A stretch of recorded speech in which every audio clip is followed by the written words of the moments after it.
Olá, mundo dos leigos, olá, mundo da internet, olá, mundo! Sejam todos muito bem-vindos ao nosso canal. Estamos começando mais um podcast Fala Chef e no programa de hoje nós vamos falar sobre transporte executivo. Nós vamos falar com o empresário Guto Leiros. Eu tenho certeza que o programa de hoje vai ser um programa 5 estrelas. Meu amigo Guto, seja muito bem-vindo ao nosso programa. Marcelão, obrigado pela oportunidade, agradeço aí, um prazer estar aqui hoje com você e espero que todos gostem, acho que vai render muitos assuntos aí que acho que o pessoal vai gostar. Maravilha. Então a gente vai fazer a pergunta praxe e eu já vou emendar uma pergunta dentro da outra. Primeiro, quem é Guto Leiros, sem ser um empresário, e como tudo começou na sua vida, meu amigo?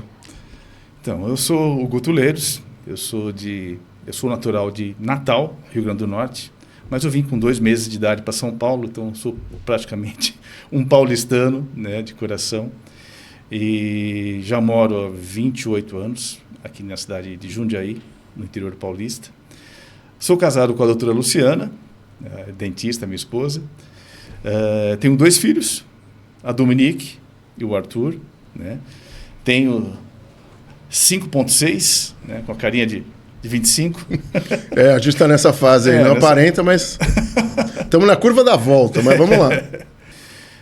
Eu, em meados de 2017, né, eu trabalhava numa empresa, né, foram mais de 20 anos que eu trabalhei no ramo de suprimentos, eu era gerente de suprimentos, e em meados de 2017 teve aquela crise do governo Dilma, várias empresas se sentiram muito no mercado, né, várias pessoas foram né, demitidas, e eu me vi, né, depois de muitos anos no mercado CLT, me vi fora, né, desse cenário.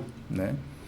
E no dia seguinte que eu saí da minha empresa, daí que eu trabalhava, minha esposa ela tem uma clínica aqui em Jundiaí.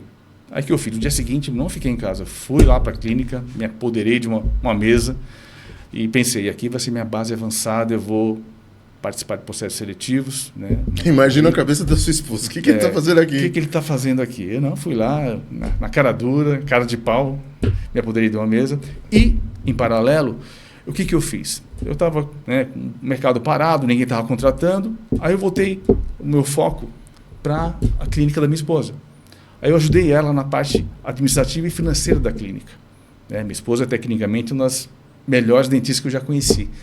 Mas na parte de gestão de negócio, administração, ela não dominava muito, não sabia quanto ganhava, quanto gastava. Aí eu usei a minha expertise de trabalho que eu conhecia, controle de processos, procedimentos, planilhas, e incorporei isso na clínica. Né? E tivemos bons resultados, me deu um upgrade, né, na clínica. Mas depois de 6 meses, a clínica já estava tudo controlado, tudo certinho. Eu ia para a clínica, passava 1 hora, 1h30 com a secretária, despachava com ela, depois não tinha mais o que fazer. Aí que eu pensei, não aguento ficar parado, eu sou uma pessoa muito dinâmica. Aí um sobrinho meu que trabalhava com um aplicativo da Uber em São Paulo, aí falou comigo, tio, comece a trabalhar com um aplicativo da Uber, é uma coisa nova que está chegando no Brasil. Você pega esse seu tempo ocioso, né, gera uma receita, não mexe na sua reserva. Isso em 2017? 2017. Né? A Uber chegou em 2016, foram poucos meses depois. E eu vi isso como uma oportunidade, né? Porque algumas pessoas travam quando vê a palavra mudança. Sim, verdade. E eu vi isso como uma oportunidade. Né? Nunca trabalhei no ramo de transportes, nunca me vi como motorista, mas não, falei, já que eu vou entrar nesse mercado, eu quero ser o melhor. Né? Eu sou uma pessoa meio perfeccionista, eu vou entrar de cabeça. Aí entrei no aplicativo da Uber, né? E em paralelo já consegui captar meu primeiro cliente, né, do transporte executivo, que é a Procter & Gamble, que eles têm sede aqui em São Paulo. E desde então já fazem 9 anos que eu estou nesse ramo aí, né? Gosto muito, né? Aprendi muito esse lado de você poder servir, né, digamos, com eficiência, qualidade, né? Que nem o lema da minha empresa o seu compromisso é a nossa responsabilidade. Que legal. Então, isso deixa muito enraizado, né, com os meus motoristas, né, com os clientes. Quem sabe que está lidando com profissionais, famílias, né? Então, a gente tem que ter muita responsabilidade.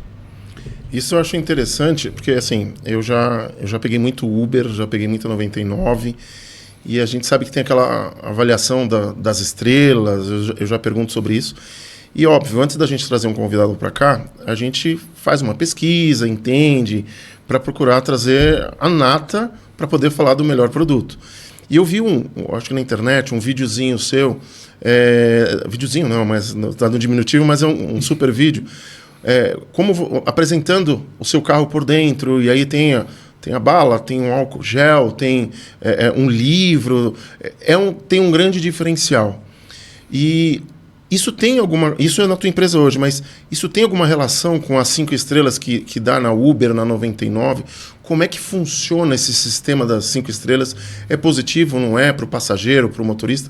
Como que você podia explicar de uma forma mais simples para a gente?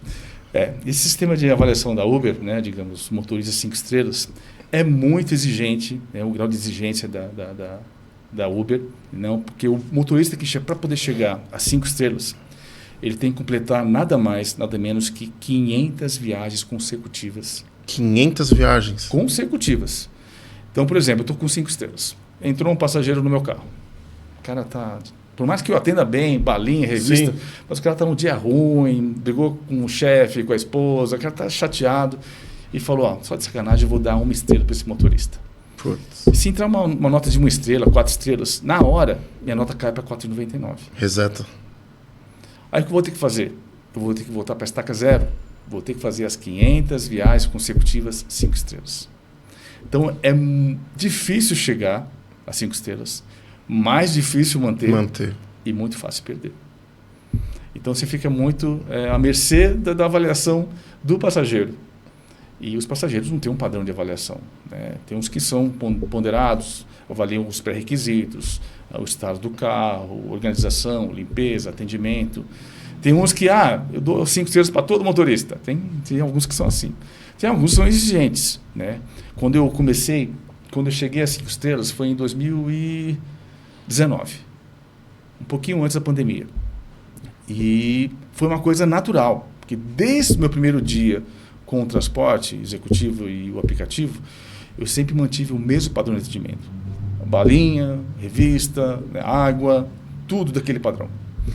E foi uma coisa natural que chegou em 2019, eu cheguei a 4,99.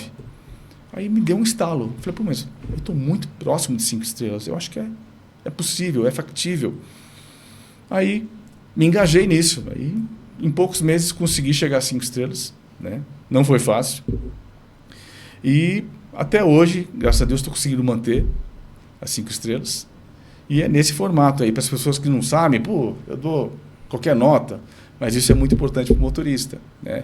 Porque é bom você dar uma nota, né, condizente, coerente com o atendimento, que você vai conseguir beneficiar os bons motoristas, né? E se for uma viagem ruim, um atendimento ruim, o cara não tratou bem, você dá a respectiva nota, 1, 2 estrelas, que seja coerente, para poder também estar justificando, né, para os maus motoristas que eles têm que melhorar. Né? E essas estrelas, ela acaba sendo uma peneira para a empresa, porque parece que tem qualidade do carro, o ano, o modelo, alguma coisa assim, ou não.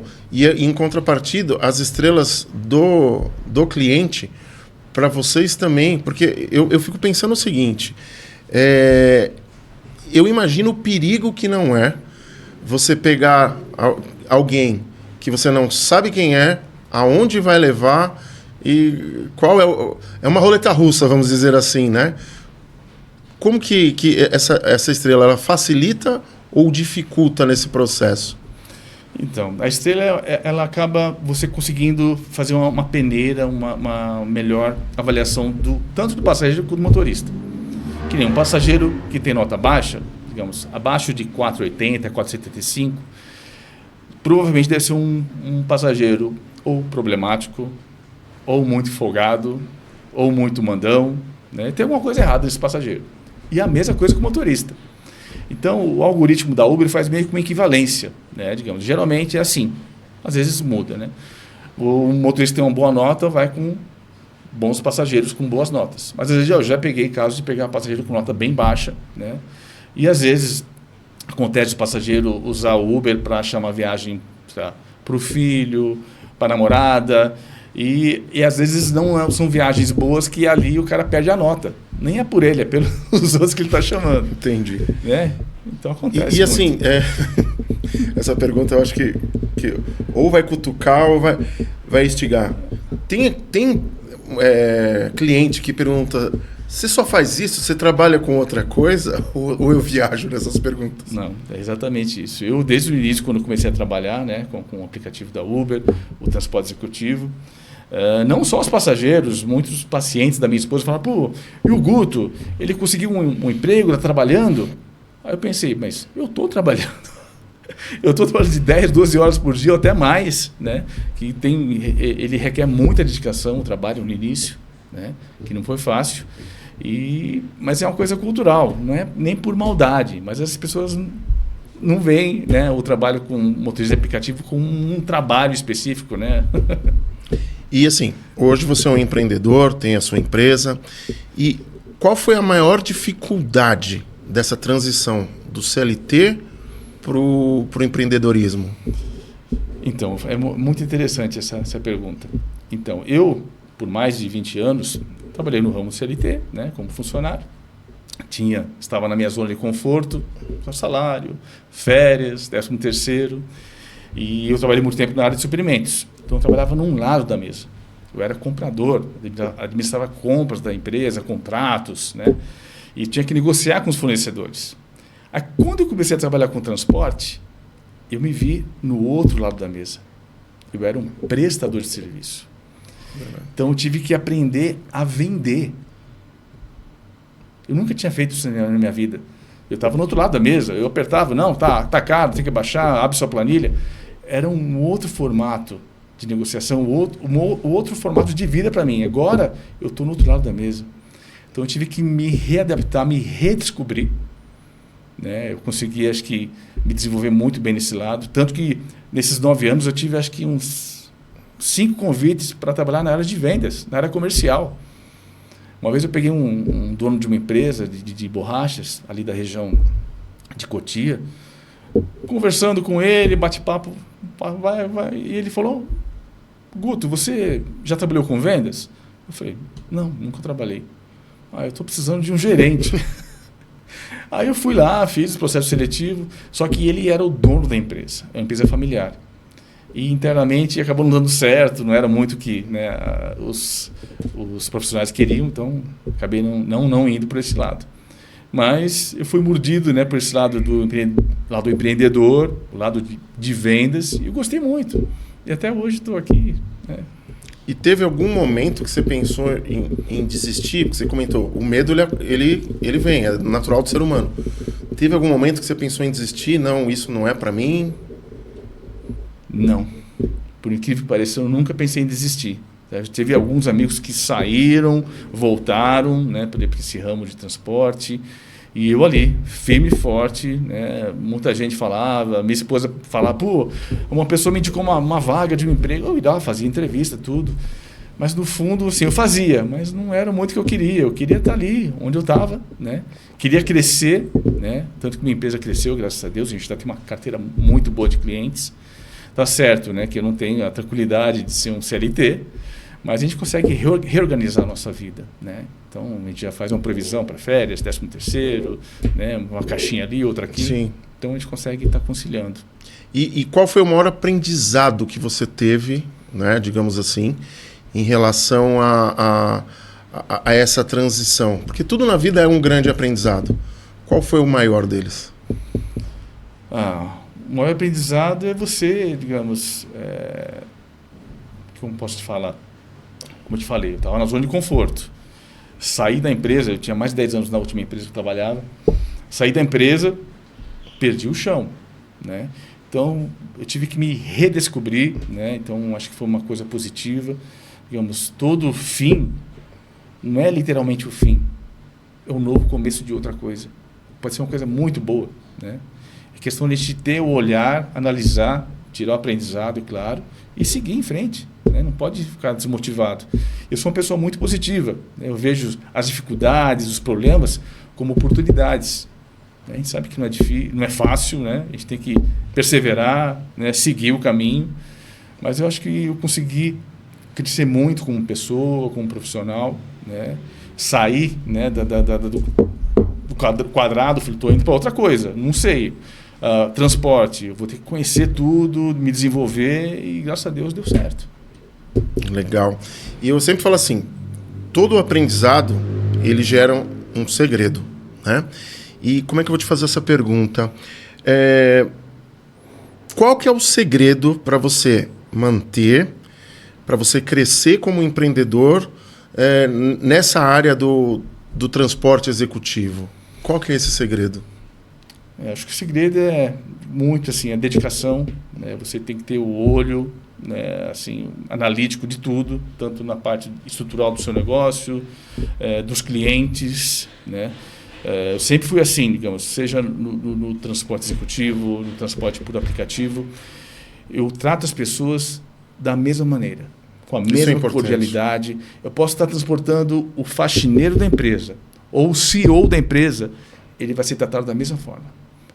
Eu recepciono a pessoa, ofereço o serviço de bordo com simpatia, deixo a pessoa à vontade. Nessa apresentação de serviço de bordo, eu vou analisando já o passageiro.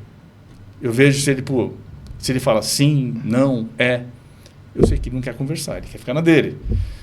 Muita gente usa o transporte por aplicativo, ou mesmo os executivos, às vezes ele entra no começo da viagem, vou entrar numa reunião. Fico a viagem toda na reunião, lá, em videoconferência, eu fico quieto, eu respeito, né? Então, são passageiros e passageiros. Então, essa forma, o cuidado de você estar recepcionando, deixando o passageiro à vontade, acho que é primordial, né? Para você ter êxito, né? E eu sempre faço isso. Qualquer pessoa que entra no meu carro, digamos, eu sinto que eu estou transportando um familiar. Seja, sei lá, minha mãe, meu pai, que já faleceu. Isso é extremamente importante. Como se fosse uma pessoa da minha família. Às vezes eu transporto jovens, adolescentes, eu já penso nos meus filhos. Eu transporto uma senhora, já lembro da minha avó. Né? Então, eu tento ser... Né, se colocar no lugar, né? Então, é importante isso. Né? Acolher o passageiro, né? Deixar ele confortável. A gente sabe que eu vou muito para São Paulo, não é nada fácil o trânsito de São Paulo. Né? Então, deixar a pessoa mais à vontade possível. Legal. E a gente falou, então, de atendimento, a gente falou de segurança, falou de gestão. Nesse tripé, digamos assim, o que pesa mais nesse ramo? Ou eles precisam do equilíbrio? Para você ter êxito, digamos, na parte de transportes, você ter 2 pontos principais. Gostar de dirigir e gostar de pessoas. Você tendo esses 2 pontos, você tem chances de ser um ótimo profissional. Né? Eu, como rodo muito, faço muitas viagens longas, aeroportos, interior, litoral, já fiz outros estados, Rio de Janeiro, Belo Horizonte. Então eu rodo muito, eu rodo em média 500 quilômetros por dia. Por semana dá uns 2.000, 2.500 quilômetros e por mês 10.000 quilômetros. Então não é fácil, então eu tenho que gostar muito de dirigir. É muita quilometragem, né? Muita. Eu, uma vez por mês eu vou lá, troco o óleo do carro, faço uma revisão preventiva. O pessoal lá do centro automotivo já me conhece, você está de volta. E deixa eu te fazer uma pergunta referente à precificação. Tem o que o pessoal chama acho que é essa palavra, o dinâmico, né?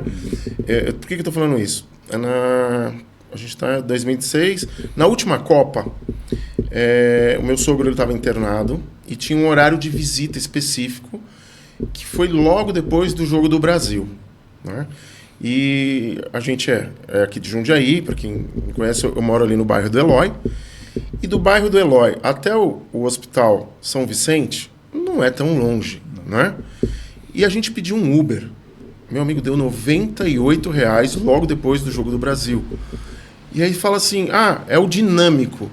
Mas o que vem a ser esse tal do dinâmico que é superfaturado, vou chamar assim, como cliente? Então, o dinâmico nada mais é do que a lei da oferta e demanda. Às vezes você está, digamos, um dia de chuva. Começou a chover agora, Começou a chover, final de tarde, 5 da tarde, 5:30. O pessoal está saindo do trabalho. Aí aumenta a procura de viagens. E às vezes o número de carros disponíveis é inferior. Então você tem mais procura e menos oferta. Aí os preços sobem. É complicado. Entendi. Então o ideal Uber é sempre você usar, não tentar usar nos horários de pico, que os preços são mais altos.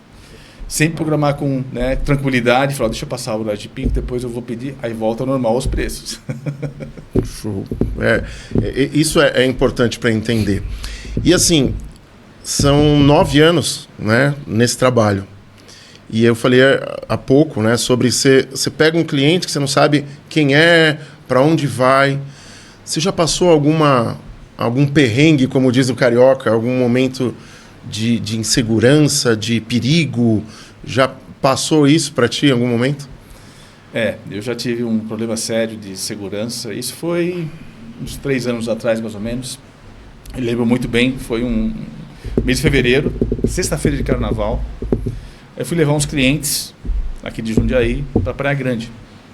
Tranquila viagem, um dia ensolarado. Morei na Praia Grande. Então, deixei eles lá na Praia Grande. Era cedo, umas 11 da manhã. Aí o que eu faço? Entre uma viagem, né, de transporte executivo e outra, eu uso o aplicativo a meu favor. Digamos, eu estava lá na Praia Grande. Eu tenho um cliente, mas era só à noite, em Guarulhos, para trazer para Jundiaí. Então o que eu fiz? Liguei o aplicativo e direcionei para São Paulo. Falei, vou voltar com uma viagem. Né? Eu otimizo o meu custo de deslocamento, de retorno, com a viagem da Uber. O algoritmo ele te direciona para isso, é isso? A Uber ela disponibiliza para o motorista 2 destinos do dia. Então a gente só usa muito de manhã, quando vai, né, para a região de trabalho, e depois na volta, digamos, acabou o dia, o cara está em São Paulo, quer voltar para Jundiaí, direciona para Jundiaí. Aí eu fiz isso, lá na Praia Grande, direcionei, aí passou 1 hora, 2 horas, depois de 2 horas e meia, nada de chamar viagem para São Paulo. Aí mudei um pouquinho o meu posicionamento, achei uma viagem em São Vicente. Já era umas 1h30 da tarde. Era uma viagem na categoria bag para o Jabaquara. Eu já logo vinculei. Jabaquara, bag, deve ser alguém que está viajando que vai para a estação rodoviária do Jabaquara. Só que era um passageiro 5 estrelas e pagamento em dinheiro. Até alertando o pessoal, digamos, os motoristas que trabalham com transporte por aplicativo, é muito arriscado esse perfil de passageiro. Né? Que geralmente a pessoa... O perfeitinho. 5 estrelas. Que caracteriza um cadastro... novo. Cadastro recente. O cara, digamos, roubou seu documento, não vincula o cartão de crédito, então vai pagar em dinheiro. Né? E depois que eles entram no carro, eles assaltam o motorista. Olha isso. Aí apareceu essa viagem em São Vicente. Eu não conheço nada do litoral paulista, assim. Conheço os pontos principais. Aí eu tenho um dos meus motoristas que mora no litoral paulista. Passei para ele o print da tela, falou, até lembro do bairro. Falei, apareceu uma viagem aqui para Vila Margarida. Putz! Eu não conhecia. Vila Margarida, posso ir ou não posso? Eu conheço bem ali. Então, já alertando a todos, Vila Margarida, sem desmerecer as pessoas, a gente sabe que tem trabalhadores lá, mas... Como toda cidade sempre tem, mas... Mas é uma área de risco.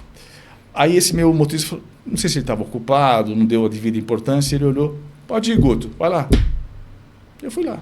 Estava na rodovia, passei uma ponte, cheguei no bairro, era uma via principal. Né? Aí fui indo, a via foi diminuindo e foi mudando o formato das casas. Foi aquelas casas duplex, triplex, que vai subindo. Né? Aí eu pensei, achei uma comunidade aqui. Falei, tudo bem, já fui em São Paulo, já fui em Paraisópolis, Heliópolis. Em São Paulo eles têm meio um código de honra, né? Porque eles não mexem assim, com Uber, táxi, porque está prestando um serviço para a comunidade. Então o pessoal lá não deixa ninguém mexer no transporte. Mas nessa comunidade acho que não tinha esse código de honra. Aí fui lá, aí da avenida, rua, acabou numa viela com 3 saídas. Parei o carro, nada de passageiro, tinha um pessoal ali no canto, ali um grupo.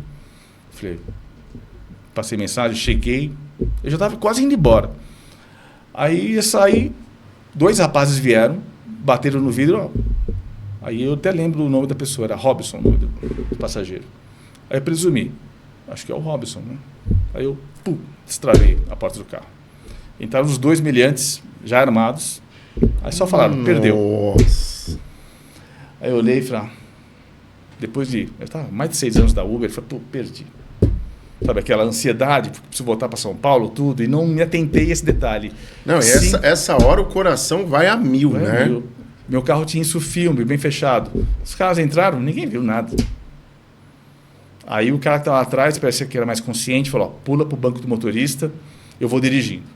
Eu sentei, nem saí do carro, por dentro pulei. O outro que estava atrás de mim estava mais pilhado. É sempre assim, um mais tranquilo e outro mais pilhado. Eles fazem esse formato aí. E o outro de trás... É que nem policial, tem o bonzinho, né? É uma forma de né, criar uma pressão psicológica. Exato. E o de trás estava meio pilhado e colocou a arma na minha cabeça. Não que eu tenho esse meu cabelo meio baixo assim, né? Então o pessoal pensa que eu sou policial, militar, alguma coisa. Não tem nada a ver. Mas, né, eles vincularam isso. Não, o cara é militar, é policial. Vamos levar ele na viela, vamos acertar ele lá. E eu mantendo a calma. Aí o cara já pegou meu celular que estava no painel, pegou minha carteira, aí já quis passar meu cartão de débito. Ele estava com uma maquininha. Eu vi que tinha um grupo de adolescentes ali, era um barzinho, não sei se era uma biqueira, alguma coisa. O cara já foi com a maquininha lá e pôs meu cartão. Aí pôs lá, qual é a senha? Falei a senha. Aí passei a senha errada, né? O cara olhou, ó, deu erro aqui. Eu vou tentar de novo. Se eu tentar, eu vou te apagar. Se eu errar, eu vou te pagar. Nossa. Aí deu uma desculpa. Falei, não, desculpa, eu tô nervoso. Aí o cara foi lá, já sacou R$500 da minha conta. Aí a pressão psicológica, o de trás querendo, não, vamos levar ele para a viela, vamos matar ele. E eu mantendo a calma. Rodamos o bairro todo. Fiz um turismo pelo bairro lá, Vila Margarida. Aí depois deles pegarem tudo, minha carteira, aí eles pararam na saída do bairro. Vi que tinha acesso já à rodovia. Aí o cara que estava dirigindo falou, você vai embora mesmo? Eu falei, eu vou embora. Aí os dois pularam para fora. Na hora que eles saíram, travei a porta, pulei pro banco do motorista e saí. Saí na direção que estava na rodovia. Não sabia se estava direção a São Paulo, direção pro litoral. Qualquer lugar tá valendo, tá valendo. Saí. Aí quando eu saí, eu vi as placas, falei, tá sentido praia. Falei, deixa eu voltar. Aí peguei, acho que já era Praia Grande. Voltando, eu vi, era uma área já com bastante comércio, tinha várias concessionárias de carro. Apertei uma concessionária ali acho que era Mercedes. Encostei o carro, falei pro cara, ó, acabei de ser assaltado. Por sorte, eles não levaram meu carro. Por sorte. Né? Levaram carteira, telefone e tudo. Aí consegui entrar em contato, assim, liguei para minha esposa, ela estava atendendo. Ninguém atendia, né? Aí ia ligar para a minha família mora em São Bernardo do Campo, minha mãe. Só que minha mãe já é idosa. Falei, não vou ligar para ela. Vai assustar, né? Aí liguei para um sobrinho e falei, fui assaltado, tudo. Roubaram meu cartão. Aí vou tentar bloquear por aqui. E eu não conseguia, não tinha mais o celular. Aí achei uma agência do Bradesco, perguntei para o cara, não tem uma agência, 5 minutinhos. Fui com o carro lá. Aí a minha sorte, digamos, depois de toda essa pressão, digamos, eu não sofri nenhuma agressão física, só a pressão psicológica. Por sorte, não levaram o meu carro.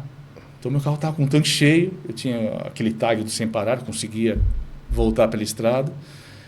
Já tinha bloqueado os cartões e falou, graças a Deus, dos males o menor, é só o material. Sabe? Nessa brincadeira aí, foi um prejuízo aí, acho que foi uns R$15 mil de prejuízo. Nossa, nossa. Né? Aí fiz BO, tudo. E graças a Deus, né, estou aqui para contar a história. Né? Verdade. Diferente. Como diz o bem material, a gente recupera, né? A vida. Né? Então, graças a Deus estou bem, ficou como aprendizado. Depois de vários anos de Uber, eu mesmo, né, pela ansiedade de querer uma viagem, não me atentei na parte de segurança. É necessário. E pegando esse gancho, vamos colocar de novo, né, 2 perguntas em uma. Vou chamar, entre aspas, né, é um erro, mas ao mesmo tempo é a confiança, aquele equilíbrio, né? Qual é o erro mais comum de quem está começando?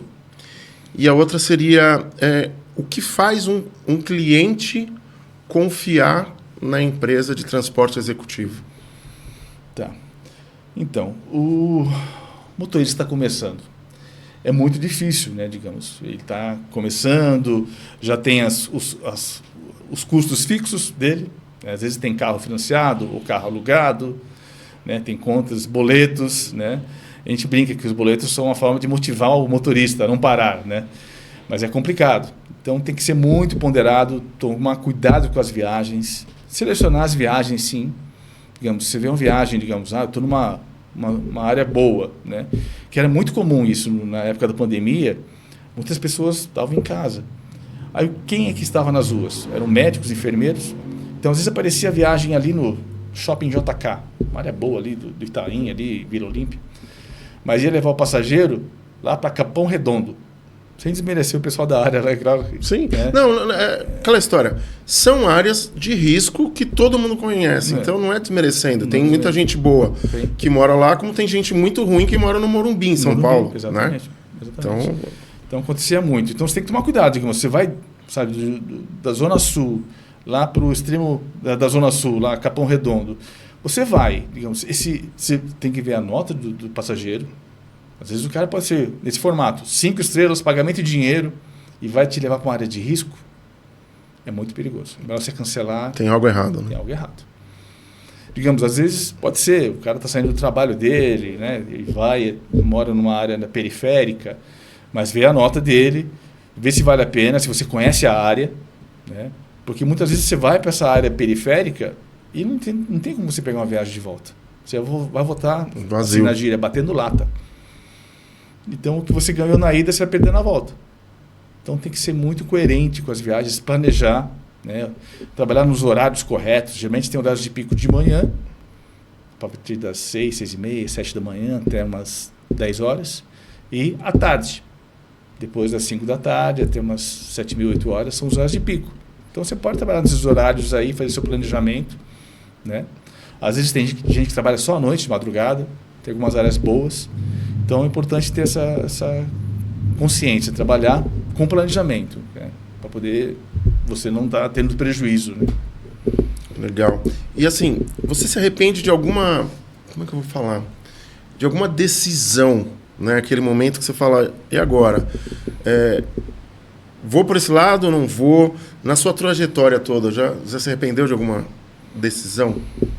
Então, desde o começo, com transporte executivo, eu fui muito ponderado nas minhas atitudes, né? Estudava muito, digamos, era um mercado novo para mim, nunca tinha trabalhado na área de transporte, então eu verificava muito, estudava muito, né? Essa parte de clientes, né?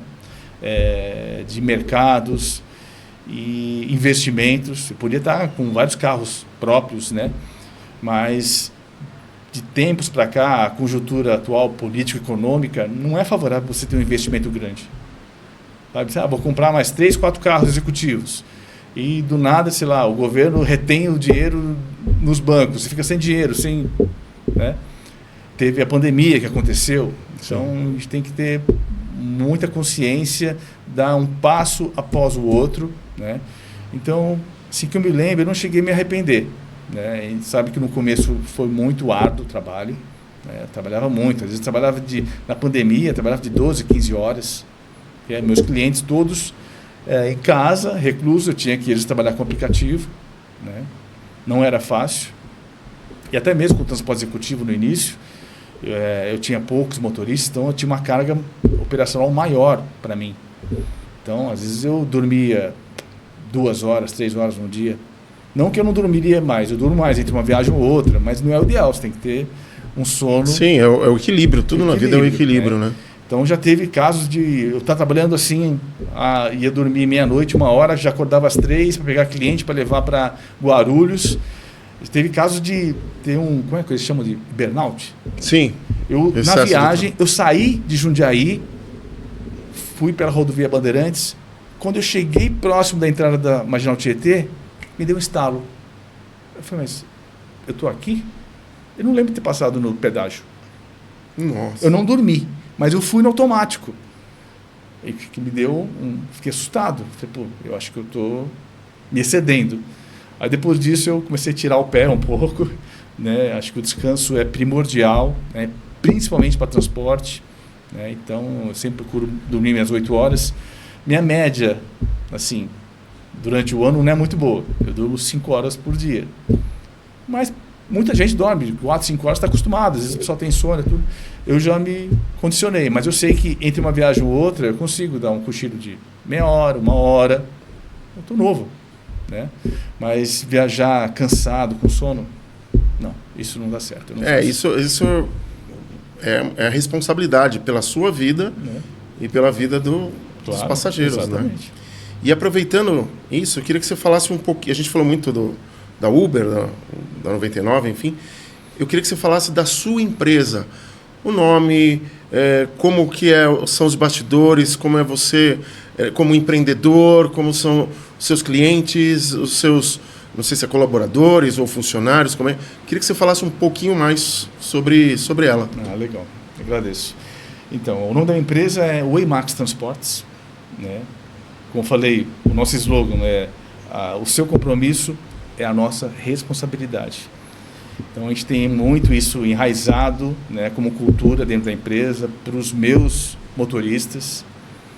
A gente sabe que a gente está transportando vidas, famílias, profissionais. Então, é muito importante que eles sejam, que toda a operação de negócio, pegar no ponto A para o ponto B, a gente sabe que tem que ter a flexibilidade, às vezes atrasa a saída. A gente trabalha muito com aeroportos. Então, a gente sempre pede o número dos voos acompanhando, às vezes o voo antecipa, atrasa. A gente está prontamente... Vocês têm um aplicativo do voo do seu cliente? Que legal. A gente pede, tem um aplicativo, né, que é o Flight Radar, a gente vai acompanhando a chegada dos voos. Que legal, não sabia. Então a gente pede, você vai chegar tal dia. Qual o número do seu voo, por favor? A gente acompanha. Às vezes o voo vem de longe, 12 horas de viagem, 10 horas, a gente já sabe que está atrasado ou está antecipado a chegada. Então a gente procura ter essa preocupação de estar lá à disposição do cliente, seja mais cedo, seja um pouco mais tarde, né? A gente já fecha todo, né, o pacote de custo de viagem, contemplando o tempo de espera, tudo, né? Então a gente tem esse cuidado. E eu acho que, digamos, dando 9 anos, né, no mercado, eu acho que é uma forma de você estar, né, de forma sólida, né, criando o nome da empresa. Os clientes têm essa confiabilidade. Eu tinha clientes que me falaram que no começo eles tinham outros motoristas, eles iam pegar uma viagem longa, eles não dormiam, pessoa tensa, né? Agora esse mesmo cliente falava isso, ele deita no banco, cochila e vai cochilando numa boa. Às vezes eu tenho que acordar, chegando. Chegando. Boa. Então é um bom sinal. Então acho que a gente está no caminho certo. A gente sabe que não é fácil o lado de empreendedor desse país, né? Requer muita dedicação, né, muita força de vontade, mas é importante a gente estar, né, com saúde, felicidade. É importante muito a minha família, né, minha esposa me ajudou muito no começo, parceira, foi, meus filhos me apoiando, então não foi fácil, até me emociona um pouco, mas acho legal isso. Manda um recado para ela. Doutora Luciana Teles, obrigado de coração, né, por tudo, pela paciência comigo, né, fico até emocionado. E estamos aqui, juntos. Isso, é muito bom. E esse lado homem, é importante a gente se emocionar e saber quem está realmente do nosso lado. Isso é incrível. Não é fácil, não. E falando dessa parceria de vocês, como que você vê o futuro? A tua empresa daqui 5, 10 anos... Qual é essa percepção que você tem de crescimento? Porque vai crescer muito mais. Vai crescer. Mas eu tenho, assim, depois que eu comecei com esse lado de empreendedor, eu sempre procuro ter uma visão, né, global dos negócios. Eu vejo grande potencial de crescimento na parte de transportes, mas eu já estou vendo outros referenciais de mercado para eu também estar explorando. Não esquecendo, vou manter com carinho, né, minha empresa de transporte. Acho que tem um potencial muito grande. É um nicho de mercado que se você tiver comprometimento, qualidade, né, você vai ter, né, bons resultados. Mas, além disso, eu quero explorar outros negócios, né, mercado virtual, internet, né, vendas online. Eu estou já pesquisando, já estou né, com algumas coisas em caminho, em paralelo, para pulverizar os meus negócios, né, e mantendo sempre essa consciência, né, de mercado. Não esquecendo o transporte executivo, que virou uma paixão minha, eu gosto muito. Legal. E assim, a gente está chegando ao final do nosso programa, mas baseado em tudo isso que você falou, né? Tem gente hoje que está começando no transporte, ou por necessidade, outros por hobby, outros por paixão.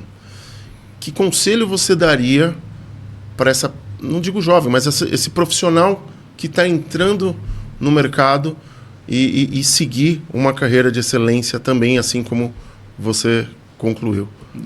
Acho que os 3 pilares principais, né, que a pessoa tem que ter é responsabilidade,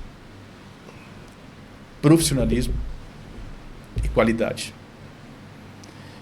E tem um quarto pilar aí que é humildade. A gente tem que sempre estar aprendendo, né? Então, a forma de você começar no seu negócio, seja o transporte por aplicativo, e tentar procurar um máximo de informações, captar, para você conhecer seu negócio, dominar seu negócio, né? A gente sabe que não é fácil, né? Mesmo assim, quando eu comecei mais com transporte por aplicativo e menos viagens, né, de transporte executivo. E graças a Deus é uma coisa natural. Você vai crescendo. Então, hoje eu faço mais transporte executivo, quase não trabalho com aplicativo, mas às vezes eu trabalho. Então, ter esse cuidado, né? Começar com os pés no chão, digamos, investimento, né? Analisar, vale a pena ter um carro próprio, vale a pena ter um carro alugado, né? Ver o mercado que você quer trabalhar, planejar o teu horário de trabalho, se vai ser horário específico, se vai ser o dia todo, se vai ser só de final de semana, à noite, e ver as áreas de atuação. Eu vou trabalhar com um carro menor, então vou trabalhar mais na área popular. Não, vou trabalhar com um carro um pouco mais, né, executivo, vou trabalhar em aeroportos. Acaba nichando, né, o processo. Exatamente.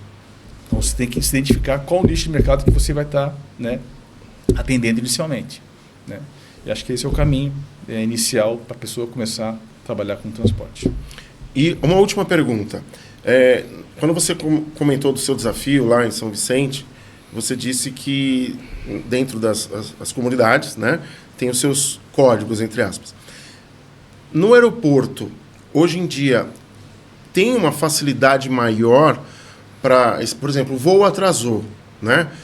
Tem algum lugar que vocês possam ficar na espera? Tem que dar a volta, porque o Guarulhos é gigantesco. Congonhas não tem nem, tem que dar a volta na outra cidade, né?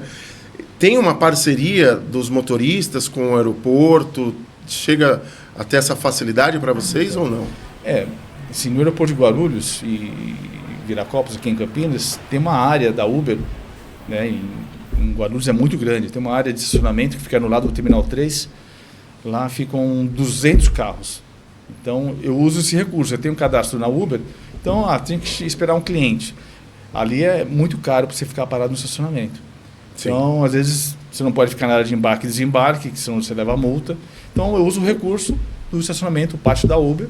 Eu posso ficar lá o tempo que for necessário, não tem problema. A área segura, ela é toda cercada com alambrado, tem segurança, tem uma área de apoio, tem banheiro, tem café, tem água, né? Então, a área, você fica no aeroporto, não precisa se arriscar, né? Isso tem em Viracopos e Guarulhos. E Congonhas, que é uma área meio metropolitana ali, tem vários pontos que você pode ficar ao redor do aeroporto, não tem risco. Então, dá para conciliar isso. Interessantíssimo, meu amigo. Bom, a gente está chegando ao final do nosso programa e eu queria que você deixasse uma mensagem para quem você quiser e você fizesse as considerações finais, né? E eu, de antemão, acho que foi uma entrevista incrível. Queria agradecer a todos os nossos patrocinadores e sempre a gente vai trazer entrevistas 5 estrelas como foi essa. Legal. Pô, Marcelão, foi um grande prazer, né, esse nosso bate-papo aqui. Espero, né, estar contribuindo, né, com as pessoas que estão assistindo, né, com um pouco do meu depoimento, da minha vivência, né, e deixar como agradecimento, assim, a base de tudo é a família, né, Deus também acima de tudo, e deixar, né, uma palavra de apoio para quem está começando do zero. Acho que nunca é tarde de recomeçar, né? Então, é importante ter essa visão, essa vontade, né? Que eu falei, às vezes o fim é o sinal de um novo começo. Então, a gente tem que sempre acreditar em nós. Então, é importante isso. Acho que fica como vivência, como aprendizado, né? Nunca deixar de acreditar. É importante. Isso é importante. Então, a gente vai chegando ao final do nosso programa. Tem uma coisinha que eu vou deixar para você, que é uma lembrança, é simples, mas é de coração da minha empresa. Oh, que legal. Uma lembrancinha da Wemax Transportes. Olha, um copo abri térmico. aqui. Você vai gostar. Ele é personalizado. Então, deixa eu tirar aqui. Tirar a tampinha. Eu não adianta, eu já vou arrancando tudo. Então. Ó, que legal. Dá para você condicionar a bebida quente ou gelada. Dá para ver, dá batendo um reflexo ali, mas tá com o logotipo. Que legal. Eu me perco aqui, né? O Emax Transportes. Maravilha, meu amigo. Muitíssimo obrigado. E a gente vai encerrando o nosso programa, como eu repito, 5 estrelas. E a frase que a gente sempre deixa aqui no final de cada episódio é: coisas boas estão acontecendo e só vai melhorar. Até o próximo programa, gente.